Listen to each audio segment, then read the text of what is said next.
पहले भाग में स्कूल की हॉलवे में भारी तनाव दिखाई देता है जब एक गुस्से से भरा व्यक्ति जो कि स्कूल का डॉक्टर यानी डैरेन है, इसेन और ब्लाइक का पीछा करता है। दोनों लड़के डर के मारे जमीन पर गिरे हुए हैं और उन्हें एहसास हो गया है कि वे बड़ी मुसीबत में हैं।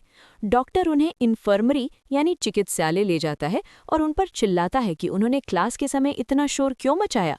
डॉक्टर इतने गुस्से में है कि उसकी आंखों से लाल चमक निकल रही है जो उसकी खतरनाक ताकत को दर्शाती है। ब्लाइक और इसेन इन्फर्मरी के अंदर भी एक दूसरे पर इल्ज़ाम लगाना बंद नहीं करते। ब्लाइक कहते हैं कि उसने सिर्फ इसलिए गुस्सा किया क्योंकि इसेन ने उसका पेन तोड़ दिया था, जबकि इसेन इसे एक मामूली बात बताकर अपना बचाव करता है। उनकी बहस से तंग आकर डॉक्टर डैरेन दोनों के सर आपस में जोर से भिड़ा देता है, बैम, जिससे दोनों को चोट लगती है। जब डॉक्टर उन्हें नसीहत दे रहा होता है तभी जॉन, जो पहले से वहां घायल था, चुपचाप वहां से निकल भागता है, जिसे देखकर डॉक्टर और भी ज्यादा परेशान हो जाता है। यहाँ कहानी आगे बढ़ती है। पता चलता है जॉन काफी घबराया हुआ है और वो सेरेफिना से शिकायत करता है कि दुनिया इतनी हिंसा पसंद क्यों है।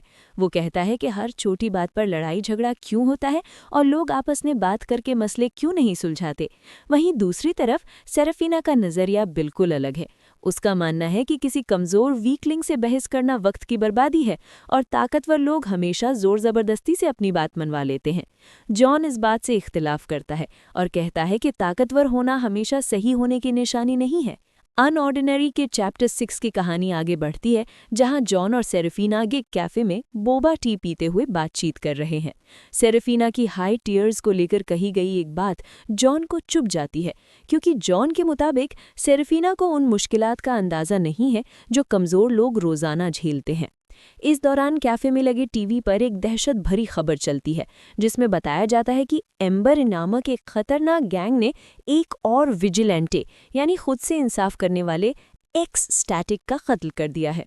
खबर के मुताबिक एम्बर ने अपनी पहचान के तौर पर लाश पर अपना लोगो छापा है और ये वाक़या करीबी शहर लुवन में हुआ है।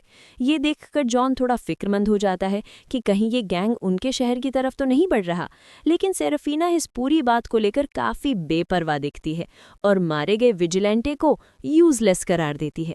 ये सीन दोनों दोस्तों के बीच की सोच और उनके रहन सहन के फ़र्क को गहराई से दर्शाता है। सेरेफिना विजिलेंटेज या सुपर हीरोज़ के बारे में काफ़ी सख्त राय रखती है। उसका मानना है कि ये लोग सिर्फ अपनी ताकत का दिखावा करते हैं और आखिरकार समाज के निज़ाम का शिकार बन जाते हैं। वो कहती है कि लोगों को अपने काम से काम रखना चाहिए, खासतौर पर तब जब उनके पास अपनी हिफाजत करने के लिए काफ़ी ताकत ना हो। सेरेफिना की नज़र में ये सुपर हीरोज़ सिर्फ बेमकसद खतरा मोल ले रहे हैं। दूसरी तरफ जॉन इस बात से इख्तिलाफ करता है और काफ़ी उदास नजर आता है। वो कहता है कि वो विजिलेंटिस सिर्फ सबको महफूज रखने की कोशिश कर रहा था।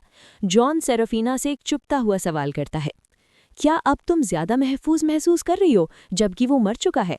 ये सवाल सुनकर सेरेफिना खामोश हो जाती है और बोबा टी पीते हुए सोच में पड़ जाती है, जो दर्शाता है कि उनके बीच आइडियोलॉजिकली यानी सोच के लिहाज से एक बड़ी दीवार है। ये एपिसोड साफ दिखाता है कि जहां जॉन इंसानियत और इंसाफ की तलाश में है, वहीं सेरेफिना उस बेरहम दुनिया का चेहरा है जहां सिर्फ ताकत ही सच्चाई है।